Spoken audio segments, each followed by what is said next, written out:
En 1968, le fameux chanteur montréalais Leonard Cohen publie la chanson Suzanne. Dans cette chanson, on suit Suzanne à travers Montréal et celle-ci nous mène à un endroit où le soleil baigne de sa lumière dorée, Notre-Dame-du-Port. De l'aveu de Cohen, il s'agit de la chapelle Notre-Dame de Bon-Secours qui est associée au port de Montréal depuis près de 200 ans. En fait, elle porte même à une époque le surnom de Chapelle des Marins, d'où l'appellation Notre-Dame-du-Port. Elle représente la fin d'un pèlerinage pour les Canadiens du 18e siècle, l'espoir d'une vie meilleure pour la famille immigrante du 19e siècle et la promesse d'un bon repas et de la charité pour la famille ouvrière du 20e siècle. Depuis plus de 3000 ans, c'est un lieu de passage et de tourisme, un lieu de commerce et d'échange, une porte d'entrée vers la ville ou de sortie pour un pèlerinage. Je me trouve aujourd'hui dans le quartier Bon-Secours. Et si vous m'en donnez l'occasion, j'aimerais beaucoup vous raconter son histoire.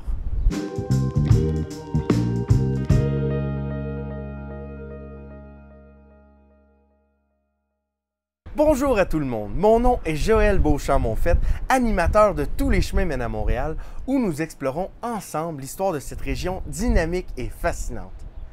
J'aimerais aujourd'hui vous inviter à écouter un épisode spécial publié dans le cadre du Festival d'histoire de Montréal en collaboration avec le site historique Marguerite Bourgeois. Pour tous ceux et celles qui se joignent à nous pour la première fois, tous les épisodes sont disponibles sur YouTube et sur toutes vos plateformes de balado-diffusion préférées. Et tant qu'à y être, aimez la vidéo, la chaîne, la page Facebook et partagez l'émission à tous les fans d'histoire pour que tout le monde puisse entrer ensemble dans l'aventure.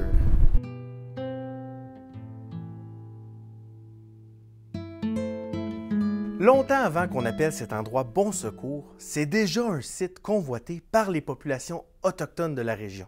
Et l'emplacement est idéal parce qu'il est au bord du fleuve, sur un point surélevé et bien drainé. Et encore mieux, un peu au nord, à l'angle des actuelles rues Notre-Dame et Berry, une colline haute d'une vingtaine de mètres protège le site des vents du nord et offre une vue avantageuse sur les environs. Les traces archéologiques retrouvées sur les lieux nous renseignent sur le mode de vie des Autochtones. Ce n'était pas un lieu de résidence permanent comme on le verra plus tard, mais plutôt un lieu de passage temporaire dans le cadre de migration annuelle des groupes autochtones. Ils venaient en petites bandes passer quelques semaines par année durant l'été dans le but de pratiquer la pêche, la chasse et les échanges. Lors de fouilles archéologiques réalisées sur le site où je me trouve en ce moment, il a été découvert que ces groupes faisaient du commerce avec d'autres nations aussi éloignées que la baie d'Hudson, le lac supérieur et l'actuelle région de New York. Et plus tard, on retrouve des traces d'occupation semi-permanente jusqu'à l'arrivée des Européens. Nous avons retrouvé 2 foyers autochtones provenant de groupes liés aux Iroquois du Saint-Laurent et datant de moins d'1 siècle avant l'arrivée de Jacques Cartier. Une quarantaine d'années après son passage, une combinaison de maladies, de tensions politiques et de guerres mène à la dispersion de la Confédération des Iroquois du Saint-Laurent. Et donc, lorsque Champlain visite Montréal en 1611, il ne reste aucun village autochtone sur l'île et même le mythique site d'Hochelaga visité par Cartier, il est disparu.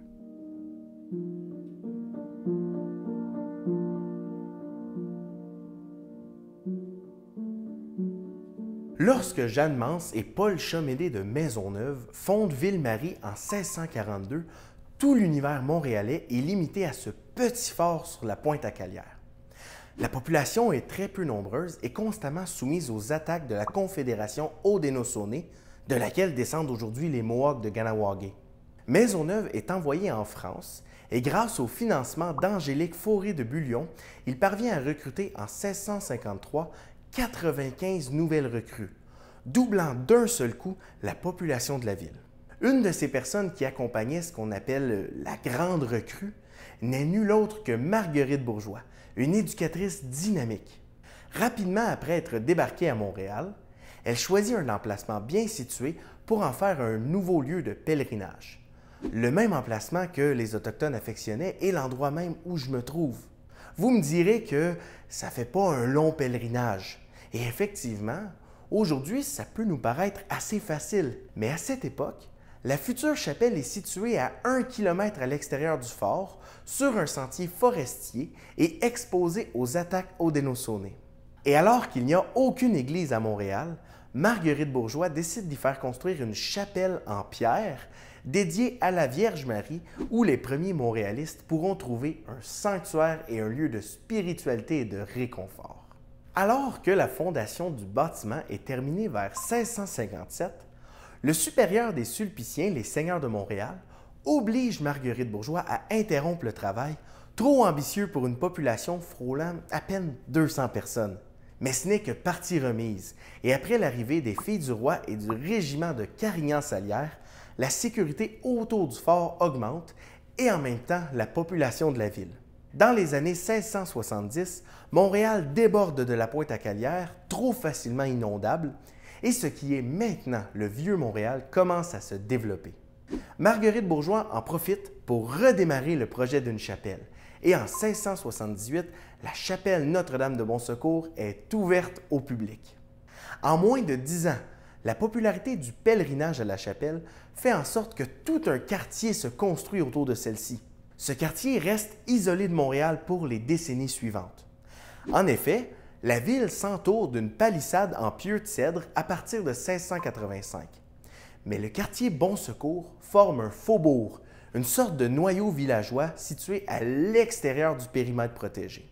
Ce n'est qu'à partir de 1708 que la chapelle est intégrée au périmètre fortifié et bientôt, la palissade est remplacée par un rempart de pierre qui entoure toute la ville. Sur le site archéologique de la chapelle, on peut encore aujourd'hui retrouver des traces de cette palissade qui protégeait autrefois Montréal. Mais une fois entre les murs de la ville, le quartier partage la sécurité de celle-ci, mais aussi ses problèmes. En 1754, un incendie ravage tout l'est de la ville et la chapelle est incendiée. Mais petit miracle, une statuette de bois apportée de France par Marguerite Bourgeois et représentant la Vierge et l'Enfant est retrouvée indemne dans les décombres incendiés de la chapelle. Cette statuette est encore aujourd'hui entre les mains de la congrégation de Notre-Dame et elle est exposée ici même. Pour lutter contre les fréquents incendies qui ravagent continuellement Montréal, une nouvelle forme de maison bourgeoise urbaine apparaît, bâtie en pierre avec un toit en fer blanc et des murs coupe-feu.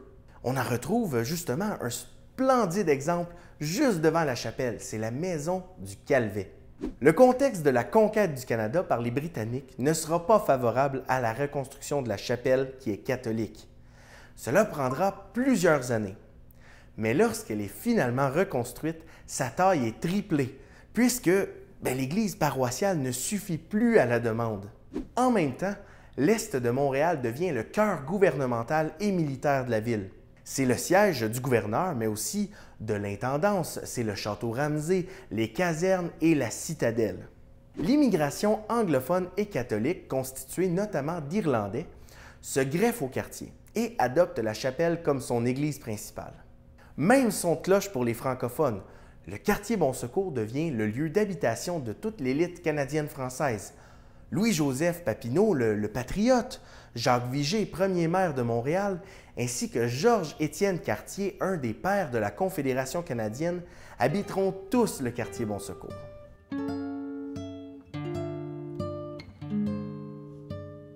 Le 19e siècle s'ouvre avec une série de transformations majeures pour la ville de Montréal et le quartier Bon-Secours en particulier. Dès le tournant du siècle, les remparts en pierre qui entouraient la ville sont démolis pour agrandir la ville et rejoindre les faubourgs qui l'entourent. En même temps, la colline de la citadelle, située à l'angle des actuelles rues Notre-Dame et Berry, elle est rasée pour remplir des marécages au nord et permettre à la rue Notre-Dame de continuer vers l'est. Enfin, les murs du côté du fleuve sont rasés et la plage qui existait est transformée pour devenir la rue des Commissaires, devenue aujourd'hui la rue de la Commune.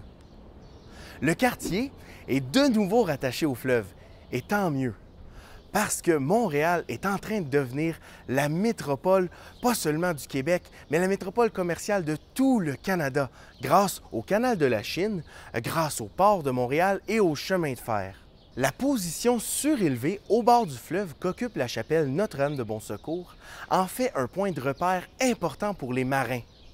Ceux-ci vont y prier pour un voyage facile ou encore pour remercier le ciel d'être arrivé sain et sauf. Elle devient donc connue à cette époque comme la chapelle des marins. Par contre, il n'y a pas que des marins qui arrivent à Montréal par le port. En 1847, le typhus arrive au Canada par le biais des immigrants irlandais affaiblis par la famine et la difficile traversée de l'océan. L'évêque de Montréal lui-même, Monseigneur Bourget, est touché par le typhus et il promet de redonner à la chapelle son rôle de lieu de pèlerinage si la maladie quitte enfin la ville.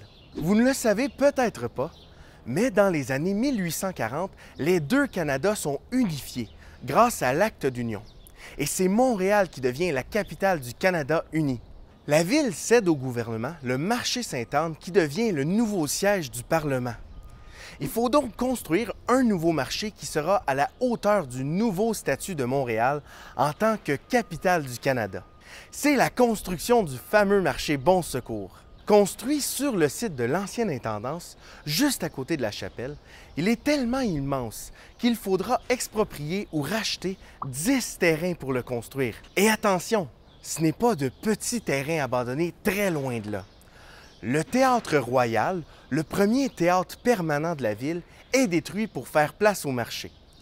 Ce théâtre avait accueilli des personnalités immenses, comme le fameux Charles Dickens. La première bibliothèque municipale également, et même le populaire hôtel British American possédé par nul autre que John Molson, font place au marché Bon Secours. Avec les améliorations du port, un nombre croissant de navires arrive à Montréal. L'architecture du marché Bon Secours et son décor civique et municipal donnent aux nouveaux arrivants une image nouvelle, celle de Montréal en tant qu'institution municipale.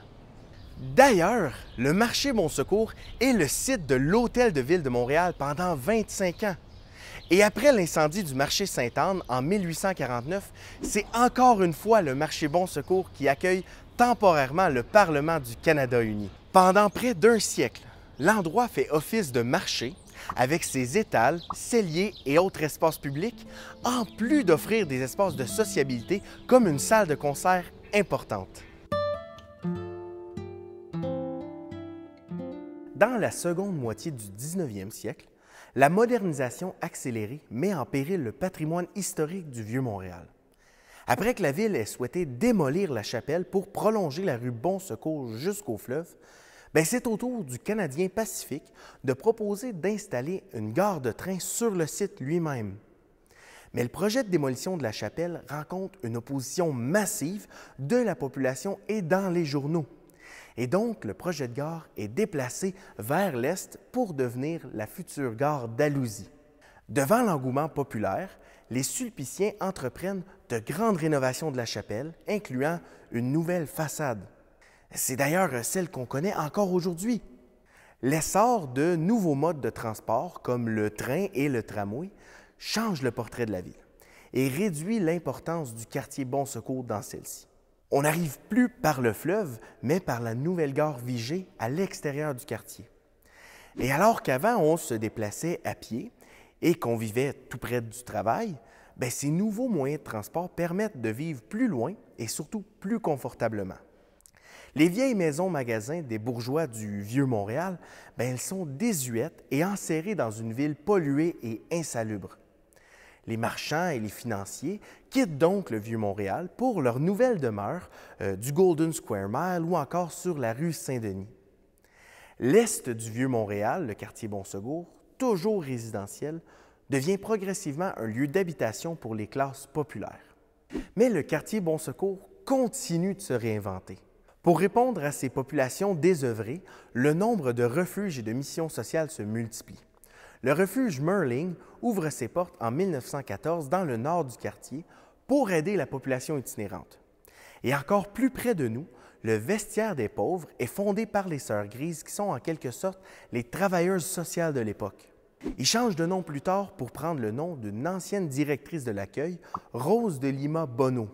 Et oui, c'est la naissance de l'accueil Bonneau, qui est toujours en activité depuis presque 150 ans. Au plus fort de la crise économique, à l'été 1931, les Sœurs Grises fournissent 60 000 repas aux chômeurs montréalais. Et encore aujourd'hui, l'accueil Bonneau sert le public et environ 800 repas par jour. Aujourd'hui, c'est le tourisme qui constitue la pierre angulaire du quartier Bon Secours. Entre les hôtels de la rue Saint-Paul et les terrasses de la rue de la Commune et les bâtiments patrimoniaux, des milliers de personnes arpentent chaque année les rues du quartier. Au départ, en périphérie de Montréal, le rôle de la chapelle Notre-Dame et puis du marché Bon Secours dans le paysage montréalais est presque sans égal. Et j'espère qu'en cette semaine du Festival d'Histoire de Montréal, j'aurai réussi à mieux vous faire apprécier le rôle historique incontournable de ce quartier dans la construction de l'identité montréalaise. En terminant, je tiens absolument à remercier Stéphane Martel pour son appui à la recherche pour cet épisode spécial. Aussi, merci mille fois à toute l'équipe du site historique Marguerite Bourgeois pour nous avoir permis de tourner cet épisode spécial sur ce site absolument spectaculaire. Pour tous ceux et celles qui nous écoutent du Festival d'Histoire de Montréal, j'aimerais une dernière fois vous inviter à aller rejoindre notre chaîne YouTube ou notre page Facebook Tous les chemins mènent à Montréal. Tous nos épisodes sont disponibles en vidéo et en balado et nous dépendons de vous pour faire connaître l'histoire fascinante qui est celle de Montréal. Mon nom est Joël Beauchamp-Monfette et on se revoit au prochain épisode de Tous les chemins mènent à Montréal. Allez, à bientôt!